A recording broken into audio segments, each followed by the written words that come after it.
الحمدللہ وحدہ والصلاة والسلام علی من لا نبی بعدہ اما بعد فاعوذ باللہ من الشیطان الرجیم بسم اللہ الرحمن الرحیم افلا یتدبرون القرآن ام علی قلوب اقفالها صدق اللہ العظیم۔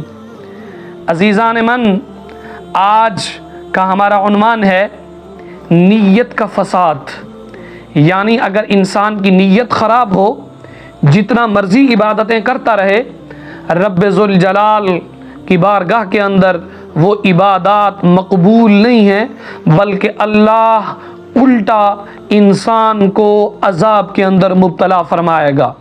معجم کبیر کی حدیث ہے، تفصیل کے ساتھ میں آپ کے سامنے رکھتا ہوں۔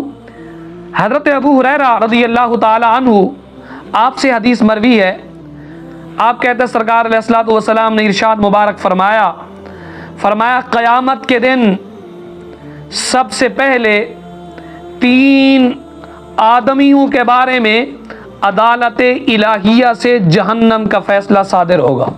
3 بندوں کے بارے میں اللہ تعالیٰ سب سے پہلے جہنم کا فیصلہ صادر فرمائے گا۔ سب سے پہلے شہید کی پیشی ہوگی، شہید کو پیش کیا جائے گا۔ اللہ تعالیٰ اس پر اپنے احسان جتائے گا، اسے اپنی نعمتیں یاد دلائے گا۔ جب سب کچھ اسے یاد آ جائے گا، رب فرمائے گا بتا اے انسان، تو نے ان نعمتوں کا حق کیسے ادا کیا ہے، تو نے کیسے اعمال کیے ہیں؟ عرض کرے گا مولا، میں نے تیری راہ میں جہاد کیا ہے، میں نے تیرے راستے میں جہاد کیا ہے، تیری رضا کے لیے میں نے اپنی پیاری جان قربان کر دی ہے۔ رب فرمائے گا کذبت ولکنک قاتلت لأن یقال جریء فقد قیل۔ رب فرمائے گا تو جھوٹ بولتا ہے، تو نے صرف اس لیے جہاد کیا تھا تاکہ تجھے بہادر کہا جائے، تیری بہادری کا چرچا ہو گیا، تجھے بہادر کہا گیا، لیکن میرے لیے تو نے کوئی عمل نہیں کیا اور نہ ہی تیرے اس عمل کا اجر میرے پاس کوئی ہے۔ رب تعالی حکم دے گا شہید کے متعلق، رب فرمائے گا اسے اوندھا جہنم کے اندر ڈال دیا جائے۔ اس کے بعد عالم دین قاری قرآن کو بلایا جائے گا، اللہ تعالیٰ اسے پہلے اپنی نعمتیں یاد دلائے گا۔ رب فرمائے گا یہ بھی میں نے تیرے اوپر نعمت کی، یہ بھی میں نے تمہیں نعمت عطا فرمائی، یہ بھی میں نے تیرے اوپر کرم اور احسان فرمایا۔ جب سب اسے یاد آ جائے گا، رب فرمائے گا اے قاری قرآن، اے عالم دین، تو نے ان نعمتوں کا کیسے حق ادا کیا؟ قاری قرآن عالم دین عرض کرے گا مولا، میں نے تیرے دین اور تیرے دین کی عظیم کتاب قرآن مجید کی خدمت کی ہے، تیرے دین کی خدمت کی ہے، تیری کتاب کی خدمت کی ہے، میں نے قرآن اور علم دین پڑھا اور پڑھایا ہے، یہ سب کچھ میں نے تیری رضا کے لیے کیا ہے۔ رب فرمائے گا کذبت ولکنک تعلمت العلم لیقال لک عالم وقرأت القرآن لیقال هو قارئ فقد قیل۔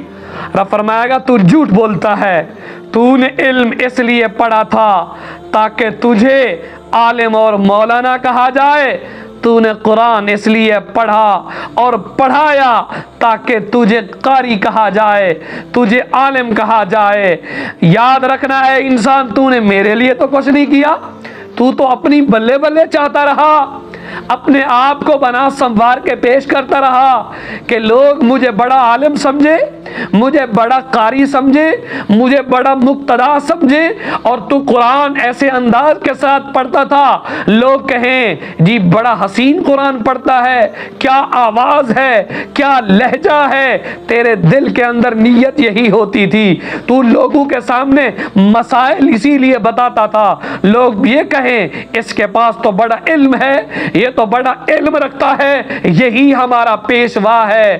یاد رکھنا ہے انسان، تیرے دل کے اندر یہ بات تھی، تو اپنے آپ کو بڑا قاری قرآن کہلوانے کے چکر کے اندر تھا، بڑا عالم دین کہلوانے کے چکر کے اندر تھا، تیری نیت رضائے الہی کے لیے نہیں تھی۔ رب کعبہ کی قسم، رب فرمائے گا اگر تیری نیت میری رضا کے لیے ہوتی تو میں تمہیں اس کا اجر بھی دیتا، لیکن تیری نیت تو تھی نہیں میری رضا کے لیے۔ رب حکم دے گا اس حافظ قرآن، قاری قرآن، عالم دین کو بھی جہنم کے اندر ڈال دیا جائے۔ اور اسی طرح تیسرے نمبر پر سخی صاحب کو بلایا جائے گا، رب ذوالجلال اسے بھی کہے گا، رب فرمائے گا میں نے تجھے یہ بھی مال دیا، یہ بھی دولت دی، یہ نعمت تمہیں دی۔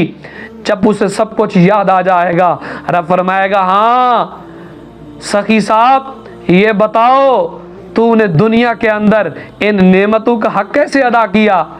عرض کرے گا مولا میں تو مال اس لیے خرچ کرتا تھا تاکہ تیری رضا مل جائے، تجھے راضی کرنے کے لیے میں تو اپنی دولت کو نچھاور کرتا تھا، غریبوں کی مدد کرتا تھا۔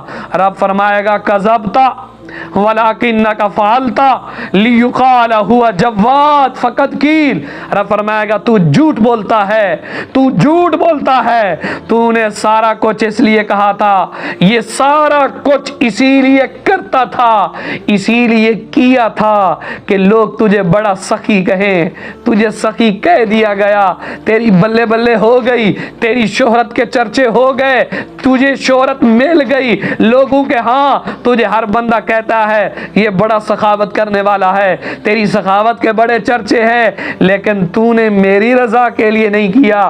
اگر میری رضا کے لیے کیا ہوتا تو میں تمہیں اس کا اجر بھی دیتا۔ رب ذوالجلال فرمائے گا، حدیث کے الفاظ ہیں، رب فرمائے گا اس حافظ قرآن، قاری قرآن، عالم دین اور اس شہید کو اور یہ بناوٹی سخی کو جو سخاوت کی تصنع کرتا ہے، لوگوں کے سامنے ریاکاری کرتا رہا ہے، ان تینوں بندوں کو رب ذوالجلال فرمائے گا، حدیث کے الفاظ ہیں فَصُحِبَ عَلَى وَجْهِهِ ثُمَّ أُلْقِيَ فِي النَّارِ، ان تینوں بندوں کو اوندا منہ گھسیٹ کر جہنم کے اندر ڈال دیا جائے گا۔ یاد رکھیے انہیں جہنم کے اندر کیوں ڈالا گیا ہے؟ صرف نیت خراب تھی۔ اگر نیت ٹھیک ہو جائے تو رب ذوالجلال جہنم میں کیا میرے رب نے گرانا ہے، جہنم میں کیا پھینکوانا ہے۔ ان اللہ لا یظلم مثقال ذرہ، رب ذوالجلال تو کسی پر ایک رائی کے دانے کے برابر بھی ظلم نہیں فرماتا۔